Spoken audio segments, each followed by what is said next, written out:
name is Cameron Ream. I'm from Grace Gospel Home Educators, and I'm performing for you An Irate Neighbor, taken from Anne of Green Gables by L. M. Montgomery.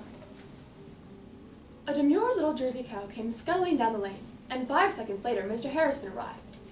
If arrived be not too mild a term to describe the manner of his eruption into the yard. He bounced over the fence without waiting to open the gate, and angrily confronted astonished Anne, who had risen to her feet and stood looking at him in some bewilderment. Mr. Harrison was her new right-hand neighbor, and she had never met him before, although she had seen him once or twice. Mr. Harrison stood, quite speechless with wrath, apparently, before her. In his most amiable mood, Mr. Harrison could not have been considered a handsome man. He was short and fat and bald, and now, with his round face purple with rage, and his prominent blue eyes almost sticking out of his head, Anne thought he was really the ugliest person she had ever seen. All at once, Mr. Harrison found his voice. "I'm not going to put up with this," he spluttered. "Not a day longer, do you hear, miss? Bless my soul, this is the 3rd time, miss, the 3rd time. Patience has ceased to be a virtue. I came here and warned your aunt not to let it occur again. She's let it. She's done it. What does she mean by it? That is what I would like to know. That is what I'm here about, miss." "Will you explain what the trouble is?" asked Anne, in her most dignified manner. She'd been practicing it considerably of late to have it in good working order when school began, but it had no apparent effect on the irate J.A. Harrison. "Trouble? Bless my soul, trouble enough I should think. The trouble is, miss, that I found that Jersey cow of your aunt's in my oats not half an hour ago. The 3rd time, mark you. I found her in last Tuesday, and I found her in yesterday. I came here and warned your aunt not to let it occur again. She has let it occur again. Where's your aunt, miss? I'd like to see her for a minute and give her a piece of my mind. A piece of J.A. Harrison's mind, miss." "If you mean Miss Marilla Cuthbert, she is not my aunt, and she has gone down to East Grafton to see a distant relative of hers who is very ill," said Anne, with due increase of dignity at every word. "I am very sorry that my cow should have broken into your oats. She is my cow, and not Miss Cuthbert's. Matthew gave her to me 3 years ago when she was a little calf, and he bought her from Mr. Bell." "Sorry, miss? Sorry isn't going to help matters any. You had better go and look at the havoc that animal has made in my oats. Trampled them from center to circumference, miss." "I am very sorry," replied Anne firmly. "But perhaps if you kept your fences in better repair, Dolly might not have broken in. It is your side of the line fence that separates our pasture from your oats, and I noticed the other day that it was not in very good condition." "My fences are all right," snapped Mr. Harrison, angrier than ever at this carrying of the warrant to the enemy's territory. "The jail fence couldn't keep a demon of a cow like that out. And I can tell you, you red-headed snippet, that if that cow is yours, as you say, you'd be better employed in watching her out of other people's brain than sitting around reading yellow-covered novels," he said, with a scathing glance toward the innocent tan-colored Virgil by Anne's feet. Something at that moment was red besides Anne's hair, which had always been a tender point with her. "Well, I'd rather have red hair than none at all, except a little fringe around my ears," she flashed. The shot told. Mr. Harrison was really quite sensitive about his bald head. His anger choked him up again, and he could only glare speechlessly at Anne, who recovered and followed up her advantage. "I can make allowance for you, Mr. Harrison, because I have an imagination. I can easily imagine how trying it must be to find a cow in your oats, and I shall not cherish any hard feelings against you for the things you've said. I promise you that Dolly shall never break into your oats again. I give you my word of honor on that point." "Well, mind you, she doesn't," he muttered in a somewhat subdued tone, but he stomped off angrily enough, and Anne could hear him growling to himself until he was out of earshot. Grievously disturbed in mind, Anne marched across the yard and shut the naughty Jersey up in the milking pen. "She can't possibly get out of that unless she tears the fence down," she reflected. "She looks quiet enough now. I dare say she has sickened herself on those oats.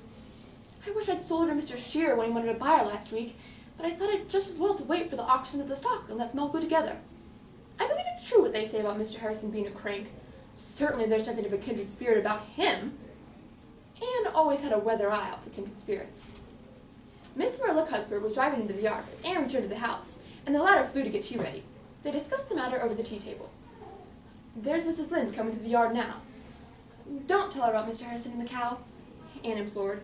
Marilla promised, but the promise was quite unnecessary, for Mrs. Lynde was no sooner fairly seated than she said, "I saw Mr. Harrison chasing your Jersey cow out of his oats today when I was on my way home from Carmody. I thought he looked pretty mad. Did he make much of a rumpus?" Anne and Marilla furtively exchanged amused smiles. Few things in Avonlea ever escaped Mrs. Lynde. It was only that morning Anne had said, "If you went into your own room at midnight, locked the door, pulled down the blind, and sneezed, Mrs. Lynde would ask you the next day how your cold was." "I believe he did," admitted Marilla. "I was away, but he gave Anne a piece of his mind." Anne drove over to Carmody on a shopping expedition the next afternoon, and took Diana very with her. A thunder shower came up while the girls were at Carmody. It did not last long, however, and the ride home through lanes where the raindrops sparkled on the boughs, and the little leafy valleys where the drenched ferns gave out a spicy odor was delightful. But just as they turned into Cuthbert Lane, Anne saw something that spoiled the beauty of the landscape for her.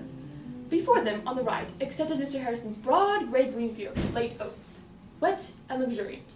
And there, standing squarely in the middle of it, up to her sleek sides and lush growth, and staring at them calmly over the intervening tassels, was a Jersey cow. Anne dropped the reins and stood up with a tightening of the lips that boded no good to the predatory quadruped. Not a word said she, but she climbed nimbly down over the wheels and whisked across the fence before Diana understood what had happened. "Anne, come back!" shrieked Diana, as soon as she had found her voice. "You'll ruin your dress in that wet grain! Ruin it!" Anne was charging through the rain like a mad thing. Diana hopped briskly down, tied the horse securely to a post, turned the skirt of her pretty gingham dress over her shoulder, mounted the fence, and started in pursuit of her frantic friend. She could run faster than Anne, who was hampered by her clinging and drenched skirt, and soon overtook her. "Anne, for mercy's sake, stop!" panted poor Diana. "I'm right out of breath, and you're wet to the skin." "I must get that cow out before Mr. Harrison sees her," gasped Anne. "I don't care if I'm drowned, if I can only do that." But the Jersey cow appeared to see no good reason for being hustled out of her luscious browsing ground. No sooner had the two breathless girls got near her than she turned and bolted squarely for the opposite corner of the field. "Head her off!" screamed Anne. "Run, Diana, run!" Diana did run. Anne tried to, and the wicked Jersey cow went around the field as if she was possessed. Privately, Diana thought she was. It was fully 10 minutes before the girls finally headed her off and drove her through the corner gap into Cuthbert Lane. There is no denying that Anne was in anything but an angelic temper at that precise moment, nor did it soothe her in the least to behold the buggy halted just outside of Cuthbert Lane, wherein sat Mr. Shearer of Carmody and his son, both of whom wore a broad smile. "I guess you'd have better sold me that cow when I wanted to buy her last week, Anne," chuckled Mr. Shearer. "I'll sell her to you now if you want her," said her flushed and disheveled owner. "You may have her this very minute." "Done. I'll give you 20 for her, as I offered before." Marilla had gone down to Mrs. Lynde's, and when she returned knew all about Dolly's sale and transfer, for Mrs. Lynde had seen most of the transaction from her window, and guessed the rest. Marilla was looking over Anne's Carmody purchases when she heard a shrill shriek from the barnyard. A minute later, Anne dashed in, wringing her hands. "Anne Shirley, what is it now?" "Oh, Marilla, whatever shall I do? Oh, this is terrible, and it's all my fault. Will I ever learn to stop and reflect a little before doing reckless things? Mrs. Lynde always told me I'd do something dreadful one day, and now I've done it." "Anne, you're the most exasperating girl. What is it you've done?" "Sold Mr. Harrison's Jersey cow, the one he bought from Mr. Bell, to Mr. Shearer. Dolly is out in the milking pen this very minute." "Anne Shirley, are you dreaming?" "I only wish I were. There's no dream about it, although it's very like a nightmare. Mr. Harrison's cow is in Charlottetown by this time. Oh, Marilla, I thought I'd finished getting into scrapes, and here I am in the very worst one I was in my life. What can I do? I know now just how people feel who are being led to an execution."